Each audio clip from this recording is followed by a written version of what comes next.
नमस्कार दोस्तों, स्वागत करता हूँ आप सभी का हमारे चैनल में। दोस्तों, आज मैं आपके लिए प्रश्न लेके आया हूँ। वो प्रश्न है, नव मार्क्सवाद के मुख्य विचारों का आलोचनात्मक परीक्षण करें। Critically examine the main ideas of new Marxism. तो दोस्तों, शुरू करते हैं आज की वीडियो। सबसे पहले हम इसमें इंट्रोडक्शन लिख लेते हैं। नव मार्क्सवाद कार्ल मार्क्स के मूल विचारों का एक संशोधित और विस्तारित रूप है जो 20वीं शताब्दी में विकसित हुआ। इसने मार्क्सवाद की कुछ सीमाओं को दूर करने और समकालीन समाज की जटिलताओं को समझने का प्रयास किया। नव मार्क्सवाद के मुख्य विचारों और उसकी आलोचनात्मक परीक्षण को इन निम्नलिखित बिंदुओं से समझा जा सकता है। तो देखते हैं इनके मुख्य बिंदु। सबसे पहला पॉइंट है आर्थिक निर्धारणवाद से परे। तो इसका मूल विचार क्या है? मार्क्स का मानना था कि समाज का आधारभूत ढांचा आर्थिक उत्पादन के संबंध ही अधिरचना, राज्य, संस्कृति, विचारधारा आदि को निर्धारित करता है। इसे आर्थिक निर्धारणवाद कहा जाता है। तो मार्क्स का मानना था कि समाज का जो आधारभूत ढांचा है, जो आर्थिक उत्पादन के संबंध है, वही जो है राज्य, संस्कृति, विचारधारा आदि को निर्धारित करता है। मतलब जो आर्थिक शक्तियां हैं वही मुख्य भूमिका निभाती है। तो इसमें नव मार्क्सवाद का क्या मानना है? नव मार्क्सवाद ने इस आर्थिक निर्धारणवाद की कड़ी आलोचना की। उन्होंने तर्क दिया कि अधिरचना जैसे कि संस्कृति, विचारधारा, शिक्षा, राज्य की संस्थाएं भी समाज पर महत्वपूर्ण प्रभाव डालती हैं और केवल आर्थिक कारक ही सब कुछ निर्धारित नहीं करते। उदाहरण, तो फ्रैंकफर्ट स्कूल के विचारकों ने संस्कृति उद्योग, जो कल्चर इंडस्ट्री है, उसकी अवधारणा दी, जिसमें उन्होंने बताया कि कैसे पूंजीवाद मनोरंजन और मीडिया के माध्यम से लोगों की चेतना को नियंत्रित करता है, जिससे वे यथास्थिति को स्वीकार करते हैं। अगला पॉइंट है वर्चस्व की अवधारणा। एंटोनियो ग्राम्जी। मुख्य विचार, इटली के नव मार्क्सवादी एंटोनियो ग्राम्जी ने वर्चस्व अर्थात हेगेमनी की अवधारणा प्रस्तुत की।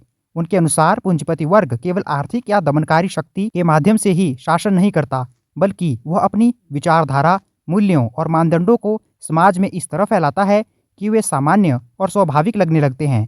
इससे अधीनस्थ वर्ग भी उन विचारों को स्वीकार कर लेते हैं और व्यवस्था को चुनौती नहीं देते। तो जो एंटोनियो ग्राम्जी है, उनका मानना था कि जो वर्चस्व है वह भी समाज में यथास्थिति को बनाए रखने में महत्वपूर्ण भूमिका निभाता है। इसका महत्व क्या है? यह विचार बताता है कि क्रांति केवल आर्थिक शोषण के कारण नहीं होती, बल्कि इसके लिए चेतना और सांस्कृतिक संघर्ष भी महत्वपूर्ण है। अगला पॉइंट है राज्य की स्वायत्तता।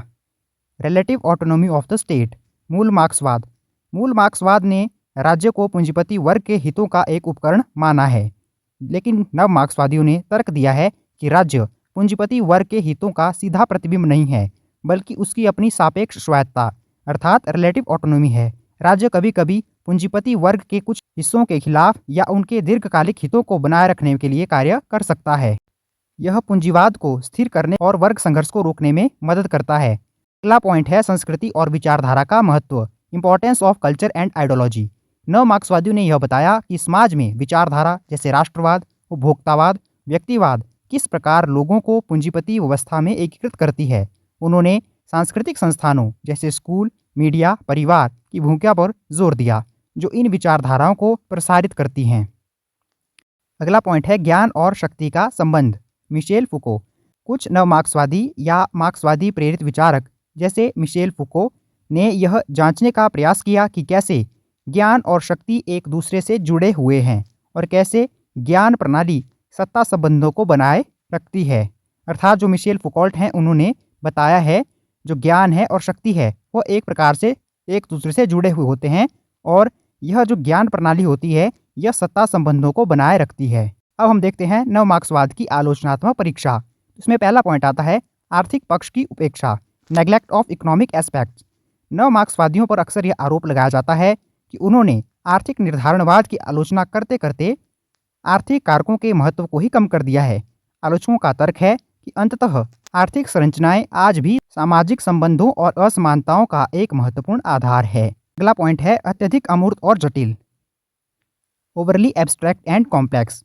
विशेष रूप से फ्रैंकफर्ट स्कूल के विचारकों के लेखन को अक्सर अत्यधिक अमूर्त, अकादमिक और समझने में मुश्किल पाया जाता है। इससे उनके विचारों का व्यापक प्रभाव कम हो जाता है। तो इसका अत्यधिक अमूर्त और जटिल होना भी इसकी आलोचना का एक कारण बना है। अगला पॉइंट है क्रांति की अवधारणा का कमजोर पड़ना। Weakening of the concept of revolution. जब नव मार्क्सवाद वर्चस्व और विचारधारा के जटिल तरीकों पर ध्यान केंद्रित करते हैं, तो कुछ आलोचक महसूस करते हैं कि उन्होंने वर्ग संघर्ष और क्रांतिकारी परिवर्तन की मार्क्सवादी धारणा को कमजोर कर दिया है। यदि पूंजीपति वर्ग इतना प्रभावी ढंग से वर्चस्व स्थापित कर सकता है तो क्रांति कैसी संभव होगी? यह प्रश्न भी नव मार्क्सवादियों की आलोचना का एक कारण बनता है। अगला पॉइंट है राज्य की स्वायत्तता की सीमाएं, लिमिट्स ऑफ स्टेट ऑटोनॉमी।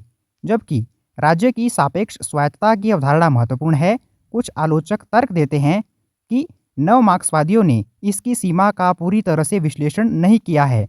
राज्य आज भी बड़े पूंजीवादी हितों से बहुत अधिक प्रभावित होता है। अगला पॉइंट है व्यवहारिक अनुप्रयोग की कमी, लैक ऑफ प्रैक्टिकल एप्लीकेशन।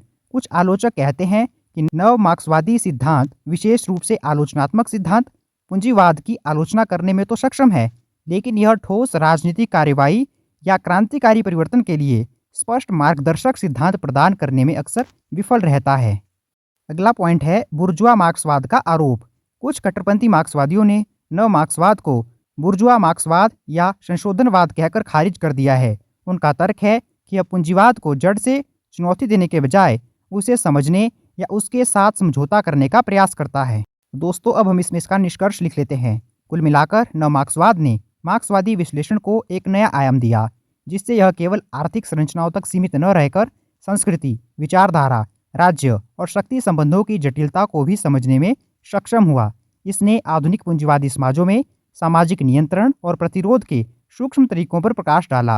हालांकि आर्थिक कारकों की उपेक्षा और व्यवहारिक क्रांतिकारी कार्यक्रम की कमी जैसी आलोचनाओं ने इसकी सीमाओं को भी उजागर किया है। तो यह था हमारा आज का प्रश्न। नव मार्क्सवाद के मुख्य विचारों का आलोचनात्मक परीक्षण कीजिए। Critically examine the main ideas of neo Marxism. दोस्तों, उम्मीद करता हूँ कि आपको ये आज का प्रश्न जो मैंने समझाया है ये आसानी से समझ आ गया होगा, और जब भी आपको परीक्षा में देखने को मिलेगा प्रश्न तो आप बड़ी ही आसानी से इस प्रश्न को वहाँ पे करके आएंगे। दोस्तों, आपको हमारी वीडियो कैसी लगी ये आप हमें कमेंट करके बता सकते हैं। वीडियो अच्छी लगी हो तो आप इसे लाइक कर सकते हैं, शेयर कर सकते हैं और चैनल को सब्सक्राइब कर सकते हैं। धन्यवाद दोस्तों।